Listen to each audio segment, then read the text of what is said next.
Hi everybody, we're back again. This is Daisy's Live. Back again this week with the ladies of the fan club of Shaurya and Anokhi Kahani. This time I got it right, guys. Don't laugh. We're here, and this week we're discussing a very sensitive topic. And this topic is sensitive not only because we have a lot of disagreement in how we want to treat this topic, but because of the legal, ethical, and social impact of what we're going to discuss. On one, having said that, if the situation is unconscionable if for some people, because they feel that this brings up issues of unequal power, but for some people, they feel that it is a relationship and we need to look at any relationship on even grounds and not uneven. Because the main fear associated with such relationships, or the risk of it, is that it might promote misconduct or coercion. But then, if there are two consenting adults and they can take the relationship further, they could be learning and they could be an experience that the relationship can bring in a healthy way as well.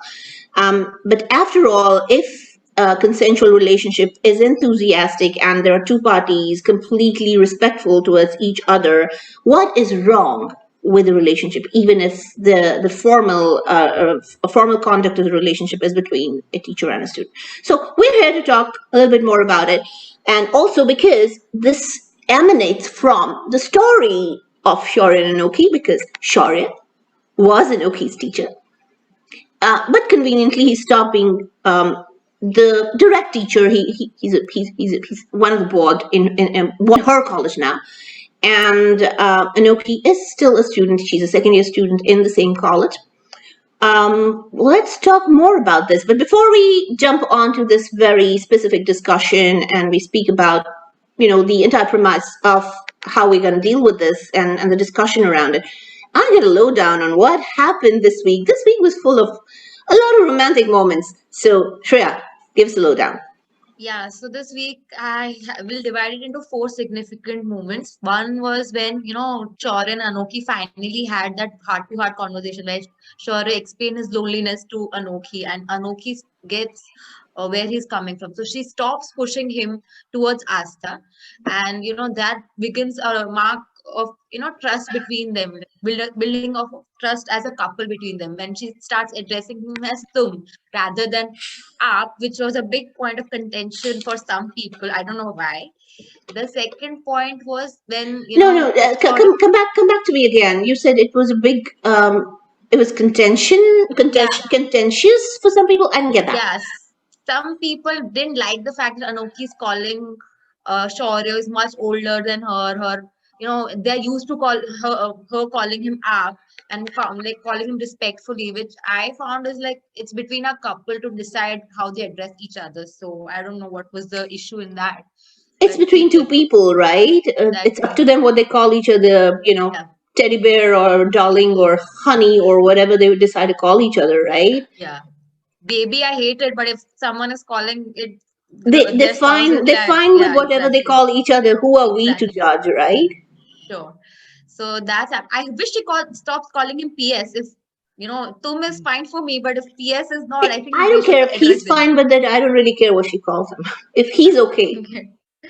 So getting that out of point. Second was Shaurya standing up to him, like the family finally finding out Shaurya and Anokhi are married, like Shaurya married Anokhi, and now they're all behind, to break up his marriage. And third Are they was asking him to break up the marriage? no, the point was they're after him, like they're doing it slyly, like Tej and Devi has Oh, so devised they're this they're plan. they're manipulating him or they're Yeah, conspiring. All right. So the that's true. conspiracies have started. Starting there, yeah. So third was Asta and Shaurya finally, bridging that divide between them, finally acting as adults. They're not still a mother and son, but they started it. So it's like old friends meeting and having a conversation over a cup of tea, like the Indian value of chai pe charcha. So they are continuing that conversation. And now the drama has happened. Everyone in the college knows, and Anoki is being, ostracized for that.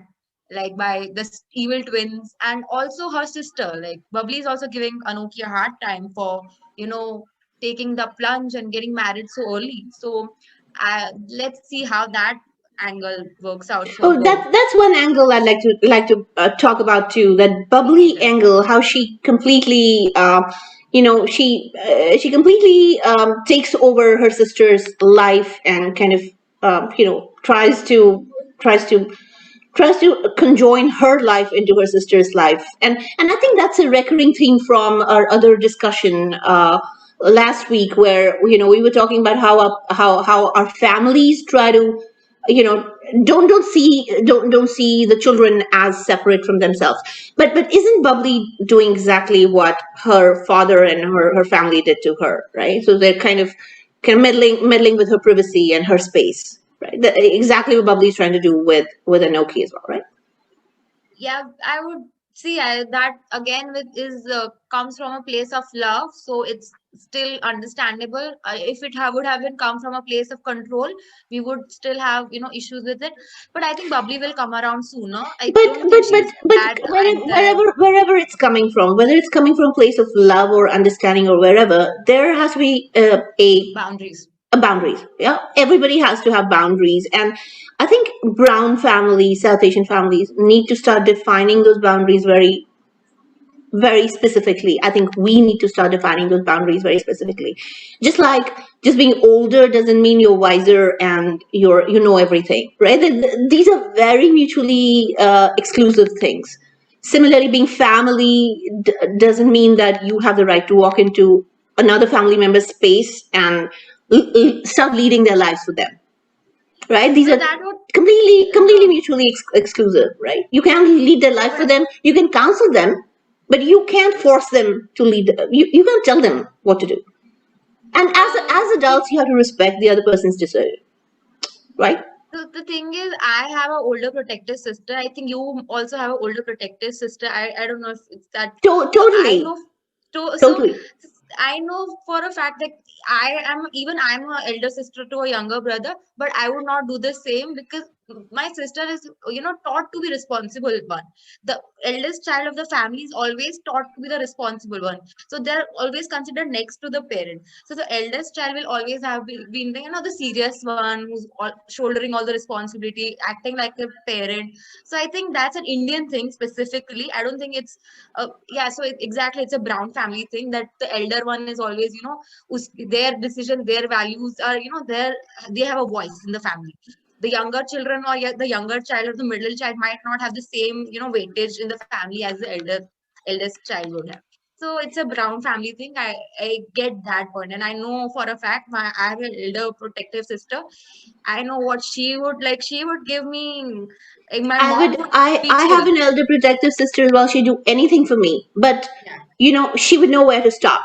She yeah. would she would definitely not get into making my decisions, or she'd know that if I made a decision, she'd respect it.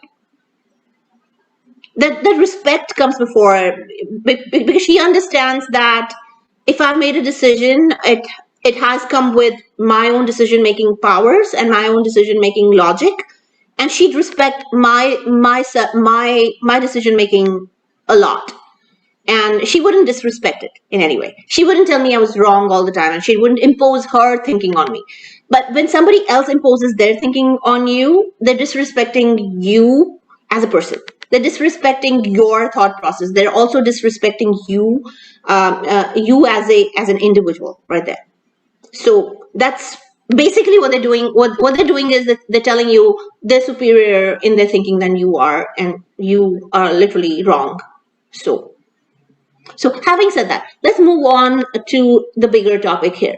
I want to start with this entire premise that in our societies, there are certain people that we really look up to, and this comes from a lot from how we've been brought up over centuries. When we come from a culture of education, we come from a culture of gurus, right? And I think it's that's stuck in our head when we say that gurus have a certain space in our society, in our culture, in the hierarchy of things where we come from, and we almost look up pawn gurus as god, right? And this was when ashrams, when used to, there's a process of attaining knowledge, and when people were born, they were sent into these big ashrams to learn, to attain knowledge, and there was this entire process. Now the process doesn't exist anymore. Your guru could be anyone. It could be a mentor. You could have hundreds of gurus. It could be your, online mentor. It could be somebody who's still in college, right? It could be somebody who's like 3 years older than you, who's teaching you math. Anybody could be your teacher, right? So that definition of guru has changed in our lives, and people who can teach you guitar is a guru. People who teaches you another language is a guru. The guy who teaches you Spanish is a guru. The guy who teaches you how to play flute is a guru. So the definitions have changed. Our lives have changed. We don't have the guru schools where you go to anymore. So the definition of guru definitely has changed. And also a lot of the entire institutionalization of teachers has also disappeared, right? We don't institutionalize teachers anymore, right?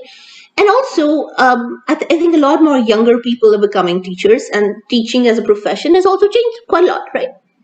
So now in this entire change scenario, we don't revere teachers like we used to. We don't wake up in the morning and pray to the teachers and touch their feet. We don't do that anymore. That thing doesn't happen, right? We still respect them because we respect knowledge. We still look at knowledge as something that is quite respected, and that's a part of our culture. But does that mean that whoever is imparting that knowledge to us also becomes revered and is not at an equal footing with us, that we don't even engage with them in a discussion, or we don't question them? We don't do that. We question our teachers. We get in discussions with them. We go back and question the theories, and we go fight with them about stuff. And and that's normal, because that's what education is now all about. Somebody who's taught us X for 20 years, we go and tell them Y is true and X is not, right? So this is how education has evolved as well.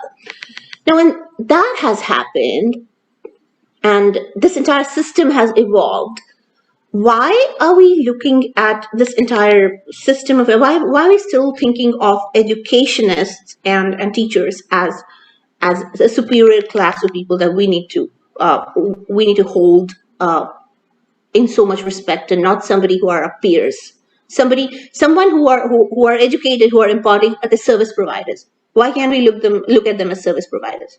Why are we still thinking of them as what's in our head, what's been put in our head, not in our head, but it's been put in our head through books and through movies and these mythological serials? Why are we thinking mythology? In our heads, we're still thinking the Mahabharata when we think gurus or we think teachers, whereas they're not. They're service providers. Shall we start, Sumi?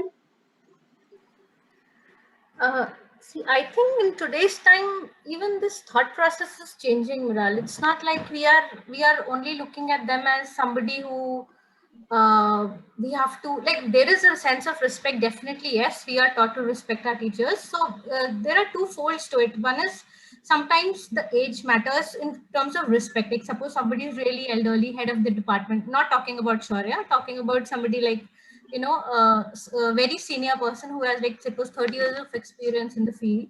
We look to them for knowledge, like they're very knowledgeable, so that respect comes. But I don't think that in a lot of cases that it might be that you are thinking they are completely out of reach, and we have to just maintain that that fear and the distance between the teacher and the student. These days teachers are also friends. They are people who guide you apart from the knowledgeable books knowledge also as well. Like you can approach a teacher for something about academics, and there are teachers, genuine teachers, where there is the relationship of only teacher and a student, but there is also a sense of friendship, of of of an advisor. You look up to them to ask about decisions in life. Like Astha is in this example, like I'll put Astha and Anokhi. So Anokhi, Astha is somebody who is respected a lot by Anokhi, but Anokhi takes her advice. But in today's time, if suppose a teacher does something wrong or say some theory that you don't agree with, students do have that sentiment in their minds that yes, I have the right that I can tell my teacher that I don't agree with you, or I want to, I don't want to do this. Previously it was, if a teacher says it is A, you just agree that it is A. It's not something that you can discuss to me about.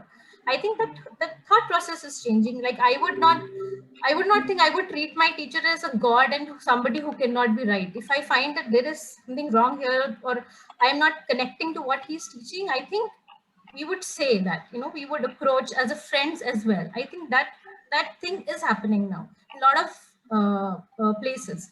So guru, yes, in ancient times, guru was a godly figure, and somebody you cannot disrespect, somebody you cannot oppose, and put a theory of your own on top of him. But I don't think it's completely valid anymore, like now in today's time. The respect is still there, but it is not like the guru is the god.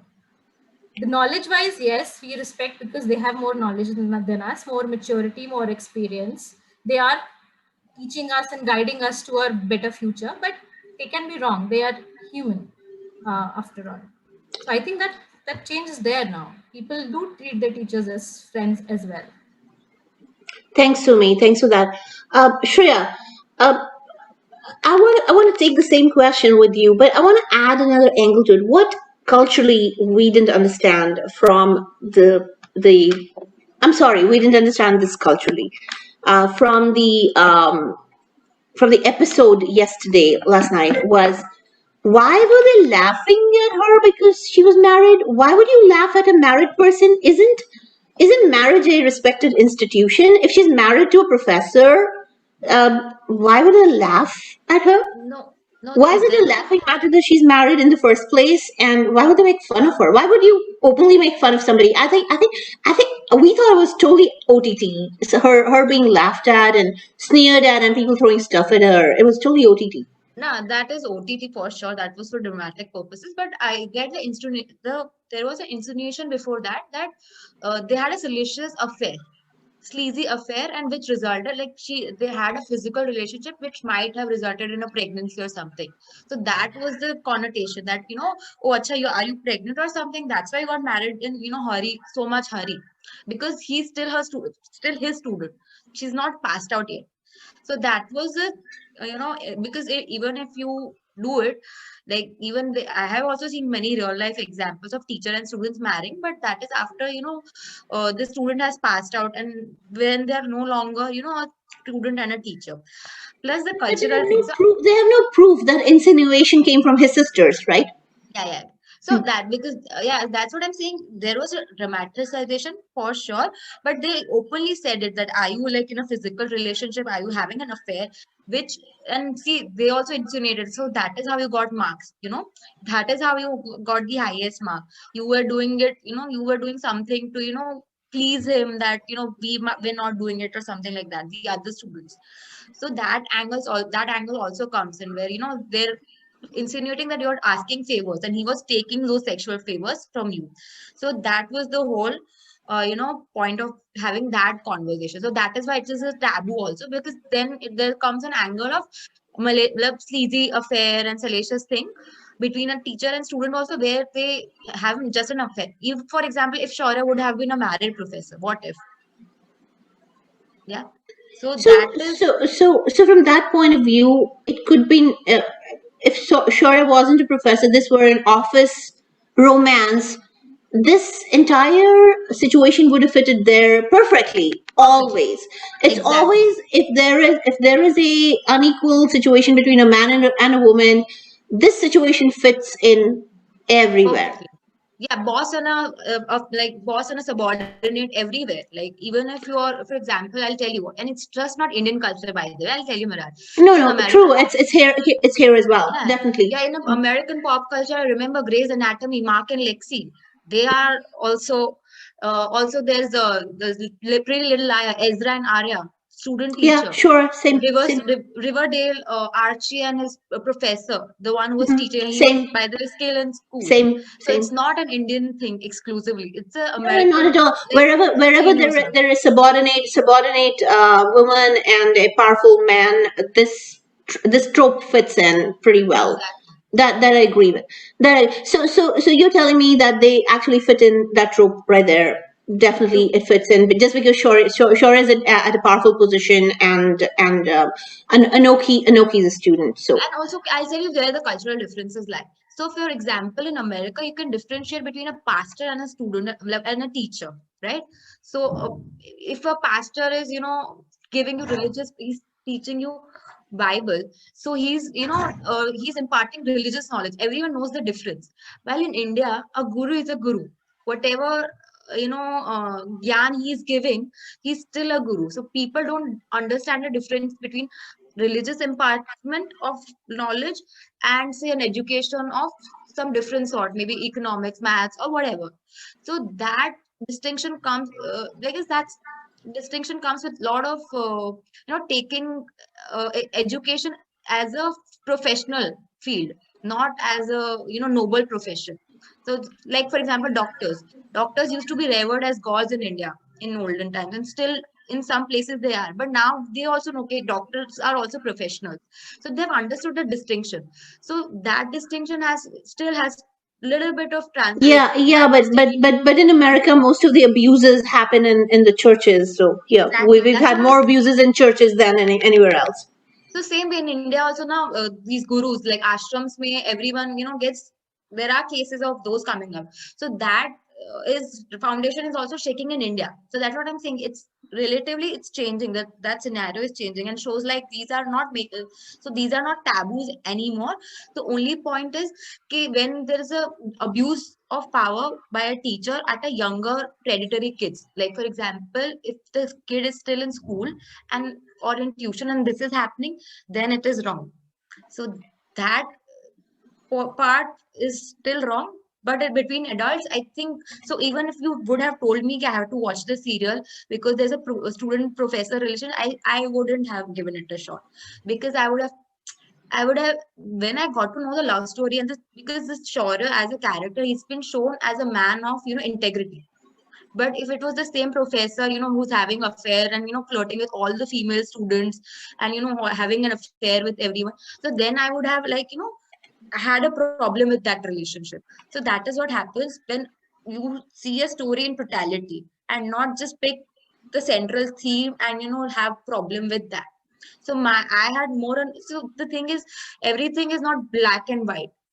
There are murky areas of gray, and which here it falls in the gray area. So I love the chemistry, but I'll still not be totally comfortable with the love story part. Yeah, I think I get where you're coming from. Manushi. So we normally, when we look at when we look at the entire power play and power and the differences in power, we look at them as inherently bad things, right? Where there's a power play in every relationship. We cannot go into a relationship and say that everything's at par.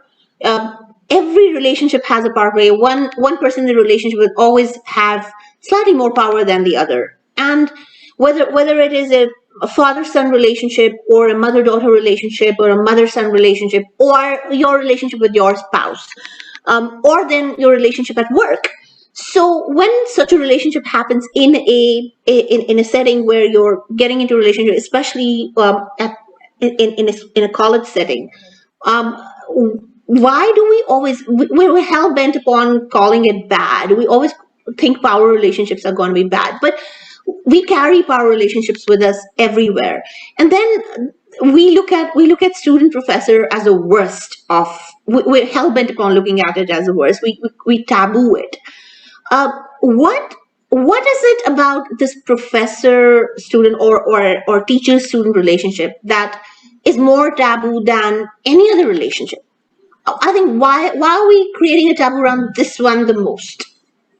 Okay, so now here, like Shreya said, that we have been taught that a teacher is a teacher, and you can't see them as a romantic, opposite person for you. Like you can't view your teacher and crush upon him. That's like a taboo which has been created. Like, so there are many, see, in my college itself, we had so many professors who were really handsome, and we really drooled on him, and I think that's really normal. Okay, now, like you say, that the student professor relationship, why is it a taboo? Because we have been taught that way, that this is your professor, you can't fall in love with a professor. But what I believe here is that profession is just a barrier. अगर ये same चीज, see, if Kitty and Bebo, being Shaurya's sisters, are allowed in the classroom of the same Sabharwal Institute where Shaurya is the uh, HOD, then as wife, Anokhi should also be allowed to sit in the classroom. I mean, where is that difference? If a sister can be allowed, why can't a wife be allowed? As simple as that. So it's just that we have been forced to think it that way. And I believe that agar there's a relationship between a doctor and a nurse, if between a boss and a colleague, if it's between a student or a teacher, or it's between two, like the power play part you said. So every relationship has that power play. There is this one partner who is going to be the superior one, like superior in terms of the positions and degrees. Exactly. Then what is wrong with this one? Why this? Why this? Because people have been viewing teachers as gods. They are like, education, you are, if you see the whole pregnancy thing that Kitty and Bebo threw on Anokhi, that's the ugly truth of our society. If you are in a relationship, so that means kuch sexual hoga tumhare beech, that is why you are in a relationship. They can't view it as a romantic relationship. That's where the problem lies. If Shaurya and Anokhi, they are married, okay, it's not that they are having a passing affair. They are married, and marriage is a very respectable institution. But why Kitty and Bebo threw that thing on Anokhi is because they are like, sexual favor liya hoga, because this is the mentality we've been dealing with, that अगर teacher और student class में बंद पाए जाते हैं, तो that means कि उनके बीच में कुछ है. But they can't think it other ways, कि भाई ठीक है, चलो वो student गई थी उसके पास notes लेने. But we have been wronging things for the longest times now. And I think it's really high time for us to change this thought, because professor and student, why can't they have a romantic relationship? Why only sexual favors? Why can't you think of it in a good light? कि भाई हाँ, Anokhi and Shaurya love each other, and love is an institution. Oh, I remember KV had put that Rumi wala thing, that सच और झूठ के बाहर एक जहां है, जहां पे मैं तुम्हें मिलूंगा, समथिंग, मतलब, if I'm not quoting the lines wrongly, sorry, but that was that saying. And it is right, love is a ground where you meet, putting aside the wrongs and rights. And who are we to comment on a student or a professor or a husband or a wife or a doctor or a nurse if they are having a married relationship?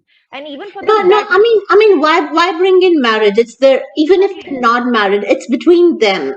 Yeah, exactly. You have to pay respect to a relationship as a relationship. You can't go on condemning the relationship, saying, oh my God, how inke beech affair hai, inke beech, oh, Anokhi's pregnant. I mean, that pregnancy part just drove me crazy. I was like, how the hell can Kitty and Bebo not even think once that it's their brother who is involved, and you are insulting his wife? Don't you get it that he's going to kick your ass really bad if he'll get to know that you are the ones who Chandra hasn't renamed them, by the way. Do you know what the new name is? BOGO. Yeah, buy one get one free. But BOGO. they're seriously brainless, and I mean, putting them in that bad light itself with that poster thing, it was horrible. I mean, you can't do this. They are married, or married nahi bhi hote hai, jo bhi hai, that's their life. You can't poke your nose and comment ki no bhai, oh my God, how, what is this? That whole thing was so dramatic. I mean, that's the Yeah, so reality. we couldn't culturally get our heads around it, because over here in college, in university and college, married people get quarters. I mean, you could be married and living with your family in university. It's perfectly fine. You don't really, Yeah. people don't really care. The only thing that's unlawful here might be, especially I know in California, would be having sexual relationships with a minor. So a teacher can't have a sexual relationship with a minor student in school. That is unlawful. But not with adults. You're consenting adults. The relationship is your thing. Yeah, exactly. And like And then Shreya said, and then of course every college, every university has their own rules and regulations around how it could be conducted. So normally if it does happen, then you make sure you're not in your department, and it happens in another department, and you make sure it doesn't look as if there's a power play there's, happening there, yeah, that exactly. that it looks as if it's a favor, or you could be caught in a power situation. Yeah, So exactly. you make sure yourself that you're not caught in the rules. Like Shreya said that, But you student can't and stop. I mean, professor. you can't stop. You fall in love with somebody. How do you stop that? How logically do you stop that? Right? Yeah, exactly. So I would want to add just one thing. So Shreya said na, that student and professor can't have relationship. We've been taught like that कि oh my God, इसका तो इसका teacher के साथ affair था. ये तो that taboo has to break. Love is love, regardless of any profession, regardless of any barrier that comes between. Love is love. Age gap हो या कोई भी gap हो, be it power play gap or anything. Love is love. You can't control your heart and say that, no, shut up, Battamiz, this is a professor. You can't say that. Love is love, and nothing in love can be wrong or right. And I really don't believe in this saying that. And I'm very comfortable seeing a professor and student romance, because romance is romance. You can't view them with that skeptical judgmental lens and say that, oh my God, they are a professor and student, they can't romance in college. Please cut that slack off and just let them love. Love is love. You can't really put them in different categories that, oh my God, if husband wife hai so they can romance, kahin bhi karo, haath pakdo, kuch bhi karo, that's okay. But professor student hai to ho dekho inke beech kya ho raha hai. Cut that line off. Great. Those are great points, by the way, Manushi. Hey, Supriya, coming to you. What do you got to say? What do you think about? What do you think about? If it's consensual, what is wrong with this entire issue? Why is it an issue in the first place? There is nothing wrong. Actually, I was discussing the same issue with my mother, and she is 80 plus. So I was just saying, this is about this, and there's a taboo. So she's like, why is there a taboo? They're just love with each other. And I'm like, he's not teaching her, but still there's a taboo. That she's like, no, but he can still teach her as long as he's not making use of the power, and as long as they are consenting adults, as long as they know their boundaries. Why is it a taboo? I don't really see any reason. And I was like, okay, you have put me into a different perspective that he could still teach her. So I have cases. So my mother's classmate, he married his student way back, there, and they're quite happily married. My mom herself was in a, like, if you say power play, she was the boss and my dad was working with him as a colleague. They both got married. She's older to him by 7 years. So I have seen cases. So for us, it's not a taboo. For us, it's more of a consent which matters. For us, it's more of a love which matters, primarily friendship. So my dad keeps saying, as long as you have friendship and love and respect, how does it matter whether the woman is older or you are older, or, she is a boss or you are not a boss? Like he goes happily telling everyone that my wife was my boss, and that's how we met. So he's very open about it. So as you correctly pointed out, there is nothing wrong in it. But I think there are certain restrictions, rules in place, because recently, when I was a student in my university, Jawaharlal Nehru University, we did get a lot of cases of sexual harassment. So I'm touching upon that also. So there were professors who were trying to make use of their power and trying to say that this girl seduced me. So it's not like he was using the power, but it was like this girl seduced me. And then the other students were like, oh, she's seducing him.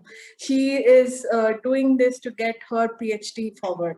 So yes, so there are some controls in place to protect women and protect the students also.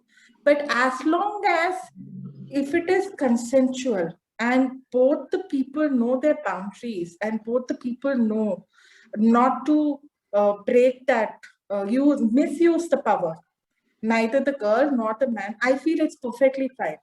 And we should actually be open to it. I mean, as you correctly pointed out, these two are adults. They're love with each other. They find comfort in each other. Chemistry has struck between them. You never know with whom the chemistry strikes, and it's absolutely fine. So I am all for it.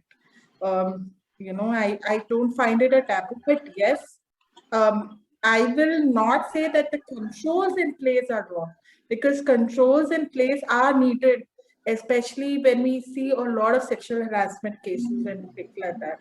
And I have seen it personally with when I was doing my MPhil and all, how women students were, bullied for their dissertation. Like, we won't pass you through if you don't do these favors. So there have been cases also. So we have to be careful.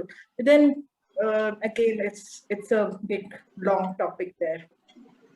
So and So those are great points, and you were able to bring forward some real life points as well, where of course there are the genuine cases, and then there are cases where professors did misuse their power, which happens everywhere. I mean, where in the world doesn't it happen, right? It can happen if you're a professor, it can happen if you're a manager, it can happen if you are a pilot, it can happen wherever in the world there is a power structure. Abuse of power happens. So why ostracize just this one profession and say, oh, you know what, you don't get to do this, but the rest of us, we are okay, we can just marry whoever the hell we want, but you are in it, you're in this position of responsibility and you don't get to, right?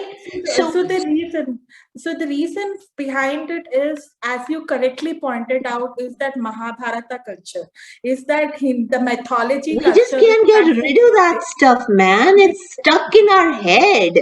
I mean, yes, we that arrow and the misguided missiles and this so guru it's dakshina. actually that culture which comes into play. So a lot of people who are trying to promote that culture, they will come and say, no, this is a taboo. Why are you doing this? But people who are not into that, I mean, they are coming out of it and they are questioning it. So for example, the first rule of traditional this thing is, you can't question your parents, you can't question your teachers. That's the first rule which is taught to a child, that you can't question, you can't in We, our we already we already blown that rule to smithereens last week, so we last don't week. we don't believe in it, Yes, right? but then yes, so that is the first rule. But then now, as Sumi pointed out, in the urban settings, in especially in metropolitan cities, I will say metropolitan cities and cosmopolitan cities like Chandigarh and Bangalore, and some of these cosmopolitan cities, people are moving out of that culture. You would still see that culture in villages and small towns, because it's a big thing for them, because learning and education is still inaccessible for them. If you have accessibility, then that taboo reduces. But unfortunately, in India, the accessibility is low for many people, especially for lower middle income class. All these classes, its accessibility is low. So if there is a teacher who is teaching a child and has managed to bring the child up to a level which they never dreamt of, so obviously he's like God. I want to jump in, can I? Sure, please. Yeah, so I have a difference on that issue. See, culturally, we were always very forward. We always used to question. We are a question, like we are culturally we question everything. So even in Vedas and even in Gita, it is said question everything. Whoever it is, don't believe anything without logically applying your own brain and logic. So I don't believe that we are taught that don't To question. No, that is, accept, we're not. yeah, the we are basis not. We the basis question of Hinduism as we know exactly, it is question. The basis, that's why exactly. we have so many millions of gods, is because Ex- we're allowed to question. Not only Exactly. allowed to question, we're told to question. we're Exactly. told we're told that you believe what you want to believe and you question. Exactly. Yeah. So I don't believe that in Indian culture and Hinduism it is it is said that don't question. Actually, we are a culture of question. We in Questioning. Veda, yeah, in Vedas, Gita, everywhere it is told that question. Don't blindly believe anything. Apply your own logic and your own agencies to everything in this world and in universe. So that doesn't fly that we are allowed, we don't question. If we did, if we didn't question, we won't have millions and millions of god and goddesses. So we believe, and even in our culture, atheism is a thing. Astic, Nastic, everything. Believe in whatever you want to. So we question. we It's were not never like we were never given one book to follow. We were always told exactly. question. That's why Yeah, we're allowed to. I mean, anything can be anything that I believe in can be God. That is Hinduism. That's real Hinduism. exactly. Um, So uh, it's not. Carry on. Yeah, Sorry, cut you off. yeah. So, So first point was that. The second was what Manushi said, like love shouldn't see anything. Okay, so I'll tell you what. This is the difference. If Shaurya and Anokhi is a love story, that is why it is Shaurya and Anokhi. If it was not a love story, if it was been a love lust story, it would have been a crime petrol story. So it. I don't know if you get the crime petrol reference, but I think the rest of your audience might. So it's like I do. so it would end up in a murder or affair or something like that. It's just that there's a difference between falling in love with your teacher and falling in lust with your teacher or a student. So but when you see, see all we're these, not here to judge the depth of love or the depth of lust or whatever it is. It's entirely up to them. Whatever they have, it's entirely up to them. What we're trying to say is, as two consenting adults, they're free to have whatever the hell they want to have amongst themselves. Even if it were lust, it is their business. As two consenting adults, if it were lust, please have it. We as general society should not have any opinion about it. That's what I'm trying to say. We're no one. We no one the to judge it. so any professional institution will have its own policy. Even workplaces would have it. So why do Exactly. you Let think that those work institution in have a its policy. field? Let them do their policy. But as moral compasses, as ethical, whatever moral compass we have, we shouldn't have a Yeah, problem with it because it's none of our business. That's one. Secondly, it shouldn't be taboo yeah, for us to talk about it or accept it. That if we're okay with a boss and somebody subordinate to have attraction towards each other, we should be okay with a pilot and a steward to have it. Because when people work together, they're thrown together. They work for many hours together. There will be this attraction. This is gonna happen when people are thrown together with each other. They will end up liking each other. So what's wrong with a professor and a student being thrown together to like each other? Why is that taboo and this not taboo? the only thing I think would be a problem is they would have it like my uncle married his student who was 10 years his junior.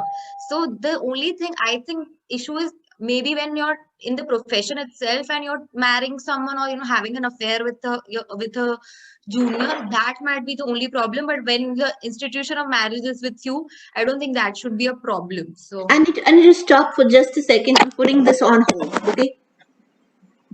massive concept parts, I don't remember what part I had to start. Hmm. So my only point was if they would have been married, I don't think that would have been problem because I know for a fact like there are many marriages between student and teacher and it's very very common nowadays. So my own uncle married his student who was 10 years younger than him.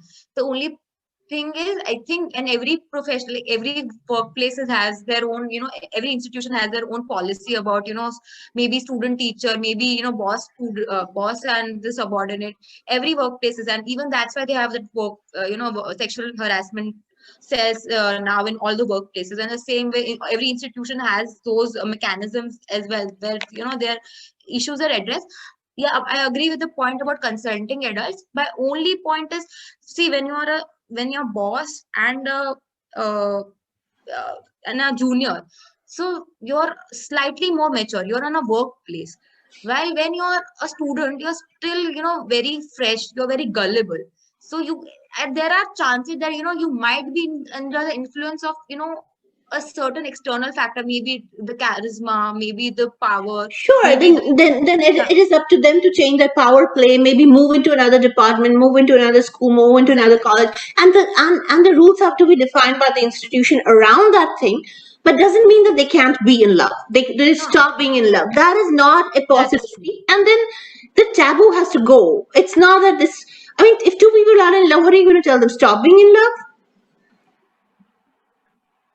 and ostracize them and have bow and go after them? I mean, run after them making memes. I want to say one thing here, Sure, Sumi. Viral. I agree that it's a taboo. It should not be there. As long as two consenting adults, it's their business. Nobody has business pointing out what right and what wrong is. I think one psychology behind it is, see, rest of the professional department. Suppose somebody is a boss in some other field, and you have a subordinate. Both people are entering into that environment as adults. But when we are in education, suppose elementary education, we are young children. Okay, so we already have this thing in our mind that the teacher is elder to you, more experienced, more knowledgeable, respectful figure, and a parental figure. Because you are so young, suppose somebody who's in grade 1 will always look to the teacher as a parental figure, somebody who's trying to guide me. That psychology goes through till the time you are in college, because that is what you have been brought up with. That is you have learned all your life. The teacher is somebody who is to be respected.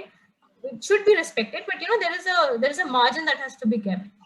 But in cases when there is a genuine affection on both sides, consenting. So now, from schools, you are going into higher education, where you find a professor, a educator who catches your interest, and it is mutual mutual attraction.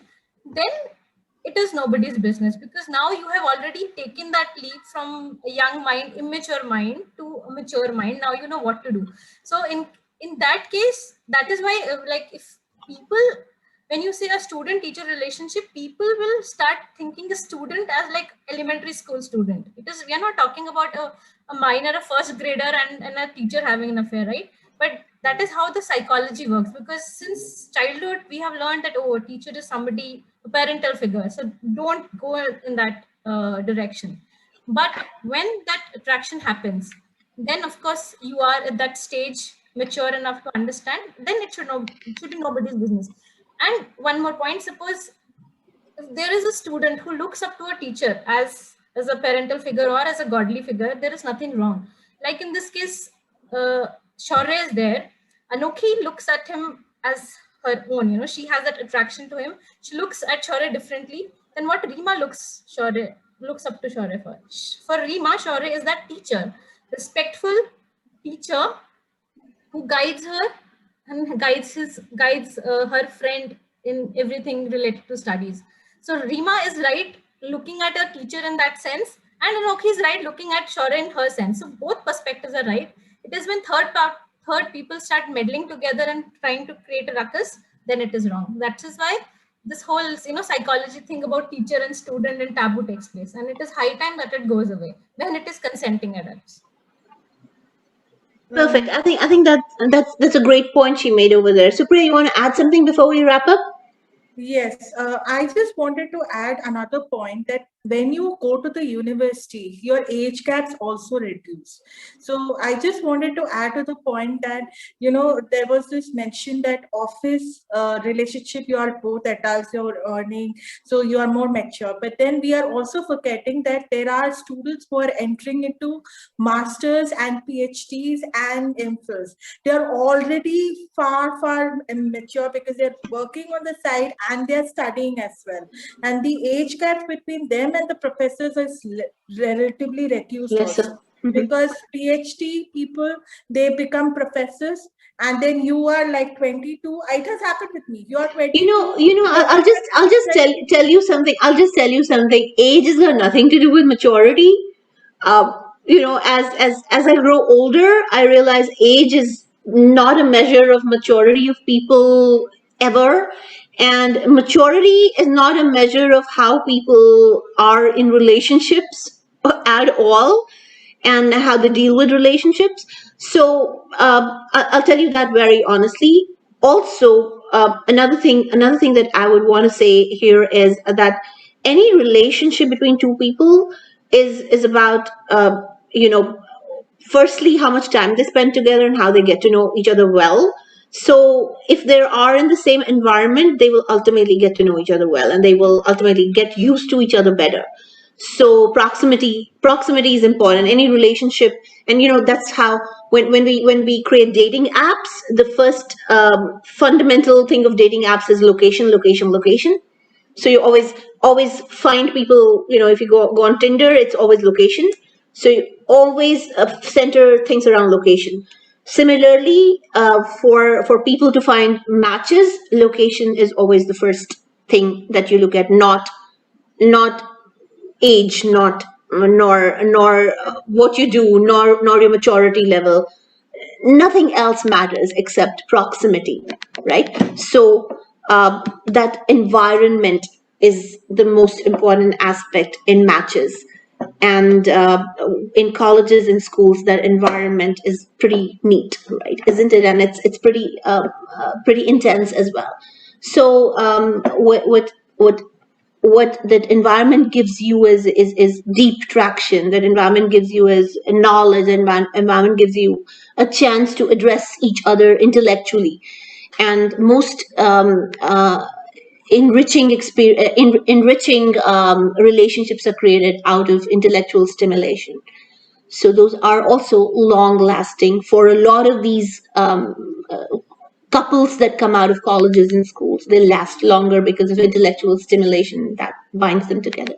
So these are great matches right there. What we see, and there's a lot of science behind it. There's a lot of data behind all of that. Having said that, we have to stop creating taboos around relationships. We have to stop shaming people for their choices. It is stop getting into people's businesses and creating issues around people's not only their choices but also the personal lives. And I believe that's what's happened with Anokhi this week. And I want to close it here, but before I close, I want to just go round robin and ask you, what do you think is going to happen in the coming week? Let's go round robin. Sumi, you get started. Firstly, Shaurya is going to lose it completely now, because the reality is it's going to. See, he has already suspected a foul play. Something is happening behind his back, but he still has that trust on both of them, like on Devi and Tej, that they will. He still trusts them. How foolhardy is he after all this? See, he trusts. He does not completely, he's not blindly trusting them, but there is definitely an element, like now at least I have told them that I have made this decision, I have married Anokhi, at least now they will back off. That much trust he still has on them. He's not trusting them to be like completely okay with it and completely be happy and cheer for him. But he knows that they are people who can go behind my back, who can do some scheming, and he has become aware of it. But he's not still aware to the extent which people who claim to love him and be his parent can go, for their benefit. So I think that reality check is going to happen, and definitely it's going to create a mess in his mind. Plus, equation with Astha is going to definitely come up. So it's going to be a very, very fun week, and we are all waiting for that Shaurya to burst like a volcano. I mean, that is the most awaited part for everybody. What about you, Shreya? What are you expecting? Anything extra? Anything more than what she said? Any other angle that she might have missed? No, I'm expecting bathroom romance and him to go shirtless at least once in this show. I don't care about the plot anymore. Is he opening his buttons again? Oh my god! We have to prevent this guy from popping his buttons. I want to see him, the chain, be in his whole glory. I don't want to see the glimpse of the chain. I want to Guys, go back to that video where his entire shirt was popped open. Yeah, no, that we watch Miral on loop nowadays just for that thing. We'll make some gifts out of it for you guys, dude. I'm gonna have Chandra work on the gifts. That would be a gift to the fandom. No, but on a serious note, I bet Chandra's already worked on it. You don't need to tell her all these things. Like if the Shaurya will do something, He'll do something completely wacky stuff, he'll do something completely different.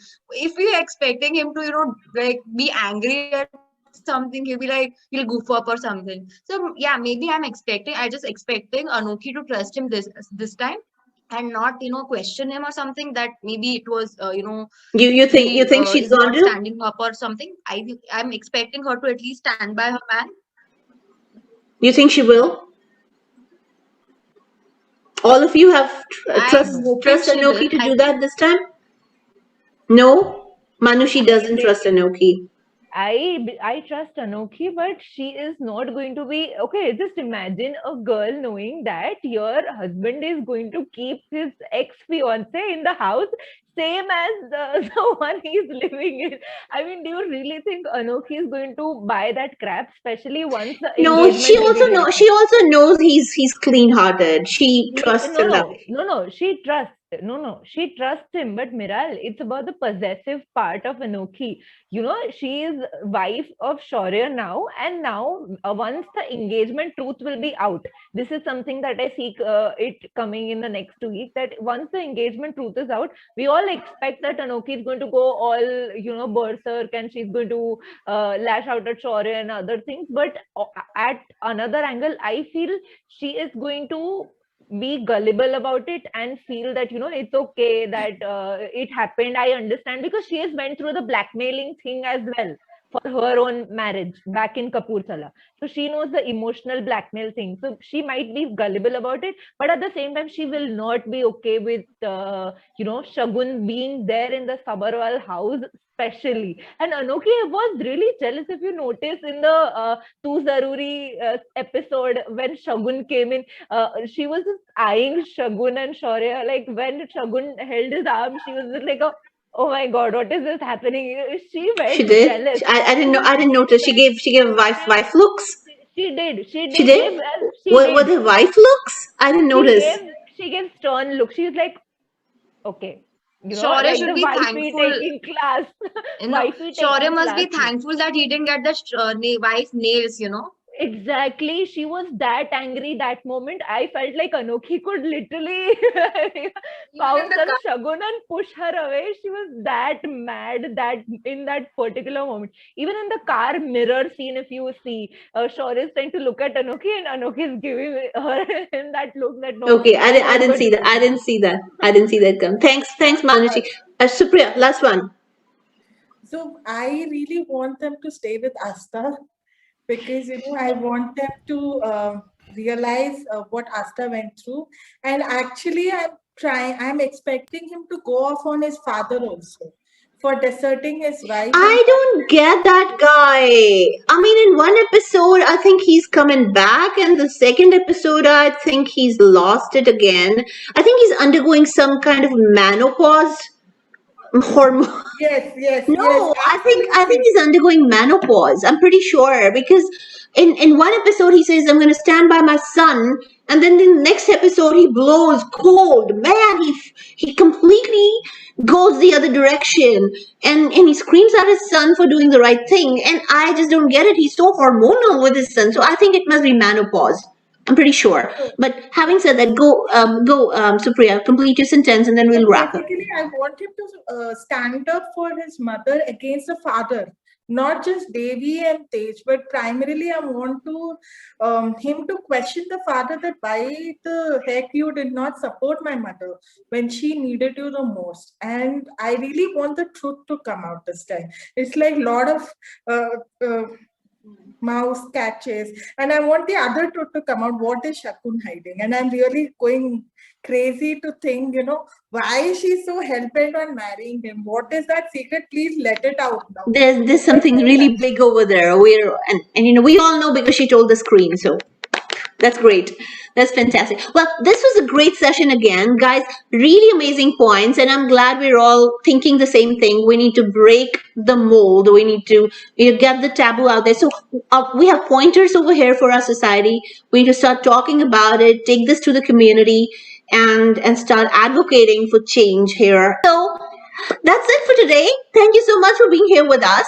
Thank you, Shaurya and Anokhi Kahani family, fandom. It was lovely having you here. I will see you next week again. Take care. Bye bye.